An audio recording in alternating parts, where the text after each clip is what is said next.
Evaluate f of x equals -3 times the absolute value of x minus 4 and find f of 3. Now this is f of x. F of x is the same as y.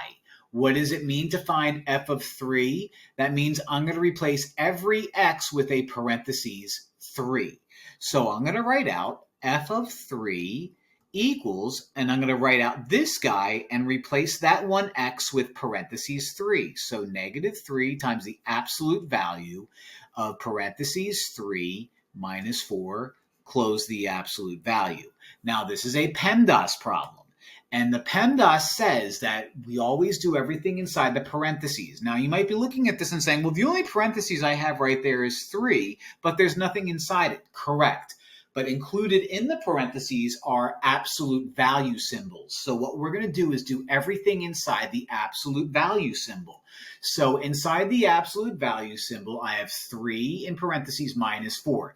These parentheses, not necessary. So 3 minus 4 is -1.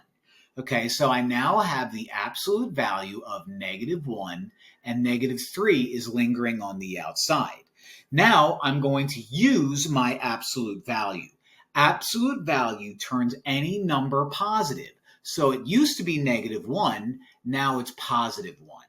So this becomes -3 times +1. -3 times +1 is -3.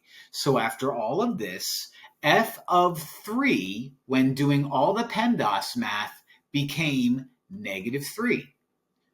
All right, so evaluating a function means taking that number, plugging it into x, and not forgetting the parentheses, even though in this case the parentheses wasn't that necessary. More often than not, it is necessary. Make sure you use it. And I had to do absolute value stuff first, and then I could multiply, and I ended up with -3. So f of 3 is -3, the end.